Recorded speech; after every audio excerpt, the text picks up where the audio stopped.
So the next learning here is that you need to build a team because you need support. And at this point, it was kind of like, this is an idea. I had some people kind of interested in this.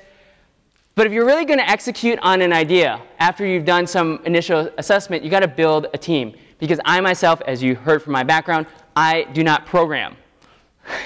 I can't build this myself. You know, a PowerPoint looks pretty nice, but I need some other folks to work on this with me.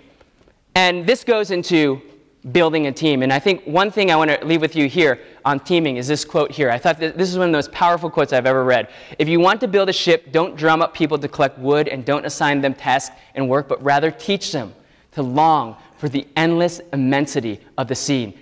I needed to paint a vision for people to buy into, because early on in any entrepreneurial venture, you're going to get teammates because of your passion and your vision. It's not just tasks that you're having people to do. And I think too often people that I meet in TechArb and other people, when they want to go find talent, they pitch people, this is what you would do.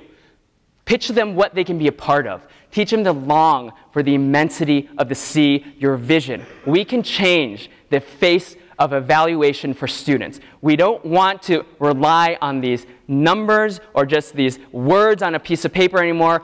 Your work, the things that you do, your passions, your interests should be aligned with your opportunities that you have in the future. And those are the things that I tried to do with people early on, is that we can change the world here together. And this was our early team going on here. As you can see, a number of my friends, some folks in the area, you may actually recognize some of these people. But we formed a team, and I got some engineers on board, some creative designers, and some students actually involved with us. Eric Torenberg right up here, he was early part of Seelio, interning with us. Now he's starting Rap FM, and I'm really proud that that actually ended up happening, because people come into our organization and they leave being entrepreneurs. That is incredible. But anyhow, this team here, we came together and we said, let's try this. You know, we didn't have a lot of money, any money at that point, but let's come together. And I purposely put this picture up here with my wife and son. As you can see, a cute little baby, right? Beautiful son. But I needed my family to also be a part of this team, because what often doesn't get mentioned with entrepreneurs is that there's a support system behind them. And in order for me to really move forward on this, I needed my wife to be on board. So I was involving her in this entire process because we needed support. Why? Because entrepreneurs go through this on a daily basis. Okay? For those of you who have ever done a startup, you know how emotional it gets.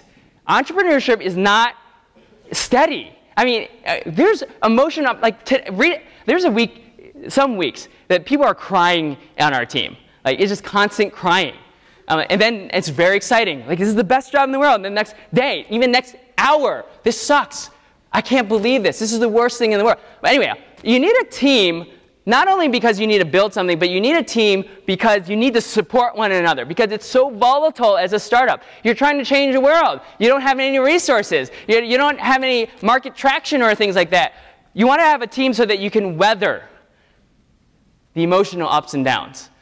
And that's something that we've been learning as entrepreneurs, is how do we ground ourselves and how do we keep moving forward given what we know and what we believe to be true, but at the same time listening and adapting and often pivoting.